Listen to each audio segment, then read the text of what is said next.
पिछले 16 महीने से बंद पड़े कोचिंग हॉस्टल व्यवसाय को लेकर हॉस्टल व्यवसाय से जुड़े लोगों ने अपना व्यापार बदल लिया है। कोटा की लाइफलाइन कोचिंग में हॉस्टल पिछले कोरोना काल से बंद पड़े हुए हैं, जिसको लेकर हॉस्टल व्यवसाय से जुड़े अधिकतर लोगों ने अपने परिवार की गुजर बसर करने और बैंकों की लोन की किस्त चुकाने के लिए अन्य व्यवसाय शुरू कर दिए हैं, जिसमें किराने की दुकान लगाना, हार्डवेयर की दुकान डालना, सब्जी बेचना आदि व्यवसाय शामिल हैं।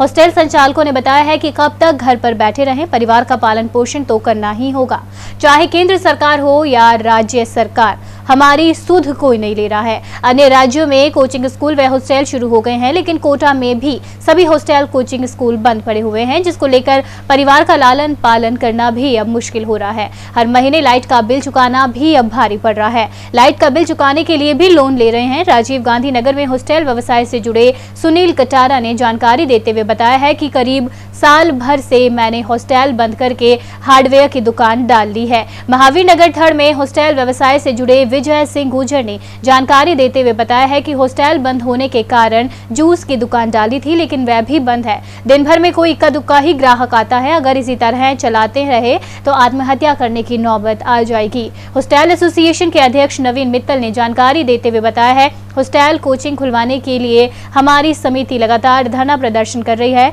लेकिन सरकार का इस और कोई ध्यान नहीं है। इस बारे में हम लगातार केंद्र और राज्य सरकार के जनप्रतिनिधियों से मिल चुके हैं। तो गई कि आदमी इतना परेशान हो चुका है कि भाई बस ये सोचते हैं कि भाई आत्महत्या कर लें अगर नहीं खुले तो, क्योंकि हालात ही ऐसे आ गए ना। कहाँ तक परेशान होएगा आदमी, कहाँ तक किस्ते के पैसे लाएगा, कहाँ तक क्या करेगा। मतलब यूँ है कि बस मर जाए बस, और कुछ भी उम्मीद नहीं दिख रही आगे। ये कोचिंगें खोलने के लिए प्रोसेस आगे बढ़ाइए, नहीं तो हालात इतने बुरे आ जाएंगे कि आदमी को मरने में उतरना पड़ेगा। 16 महीने से जो हॉस्टल बंद पड़े हमारे, और इसमें काफ़ी जो हॉस्टल मालिक है उनकी लगातार जो उन्होंने एक हॉस्टल निर्माण के लिए जो लोन ले रखा है, उस लोन की उनकी ईएमआई लगभग चालू है उनकी, क्योंकि 5 महीने का जो मोरेटम सरकार ने दिया था हमको वो ख़त्म हो गया था। और उसके ख़त्म होने के बाद से लगातार लोग लोन के लिए बहुत दिक्कत पैदा हो चुकी है उसके लिए। तो जो बहुत से जो हॉस्टल वाले हैं वो लोगों ने अपनी हॉस्टल व्यवसाय को अलग रख के अपने जीवन यापन के लिए, परिवार चलाने के लिए, उन लोगों ने, कुछ लोगों ने किराना की दुकान खोल ली है, कुछ लोग इंश्योरेंस का भी काम करने लग गए हैं इसके अंदर, कुछ लोग हार्डवेयर का भी काम कर रहे हैं इसके अंदर कि अपना सामान हॉस्टल में रख के हार्डवेयर बेच रहे हैं जगह जगह जाके। कुछ जो मैंने सुना था कि जो कुछ लीज वाले जो थे हमारे साथ में, वो इवन सब्जी तक बेचने के लिए मजबूर हो चुके हैं वो लोग। तो इस तरह की जो त्रासदी हॉस्टल वाले झेल रहे हैं, तो यदि ये लंबे समय तक यदि कोटा कोचिंग बंद रहती है तो आने वाले टाइम के अंदर ऐसा ना हो कि ये व्यवसाय जो एक बहुत लंबे समय से जो कोटा का प्रतिष्ठित व्यवसाय हुआ करता था वो खतरे में, इसका अस्तित्व खतरे में पड़ जाएगा। और जो हॉस्टल चला रहे हैं मालिक, वो बहुत बुरी तरीके से अपना जीवन यापन परिवार का चलाने में बहुत मुश्किल में। हॉस्टल बंद होने से हमारा ही नहीं, पूरे कोटा का ही मतलब सबकी आर्थिक स्थिति बहुत गंभीर है।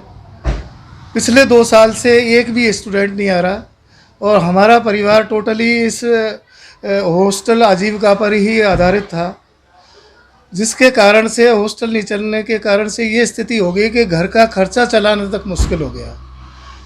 इसके साथ साथ दुकानदारी में भी इसी तरीके की परेशानी आ रही है सभी लोगों के कोटा में।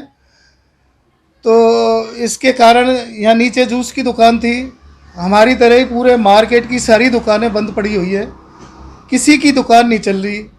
स्थिति ये है कि आधे हम ग्रामीण परिवेश से बिलोंग करते थे, तो खर्चा निकलने के कारण आधा परिवार गांव में शिफ्ट करना पड़ रहा है। कोरोना काल में पिछले 1.5 साल से कोटा की लाइफलाइन कही जाने वाली कोचिंग हॉस्टल व्यवसाय बंद पड़े हैं, जिसके कारण हॉस्टल व्यवसाय से जुड़े लोगों ने अपने व्यवसाय बदल लिए हैं, चेंज कर लिए हैं। कुछ लोग सब्जी का ठेला लगा रहे हैं, कुछ लोग किराने की दुकान डालने को मजबूर हैं। जब उनसे बात की गई तो उन्होंने अपना दर्द बयां किया और बताया कि घर परिवार का पालन पोषण करने के लिए कुछ तो करना ही होगा। एसटीएन न्यूज़ के लिए पंकज पारी की। उधर कोटा में कोचिंग खोलने को लेकर राज्य के सीएम जल्द फैसला कर सकते हैं। कोचिंग खोलने को लेकर कांग्रेस नेता अमित धारीवाल ने यूडीएच मंत्री शांति धारीवाल को इससे अवगत करवाया था, जिस पर मंत्री ने कोटा की लाइफलाइन को खोलने के प्रयास शुरू किए और उन्होंने सीएम अशोक गहलोत को अवगत करवाया। ऐसे में अब सीएम प्रदेश में कोचिंग व शिक्षण संस्थान खोलने की तारीख का ऐलान कर सकते हैं।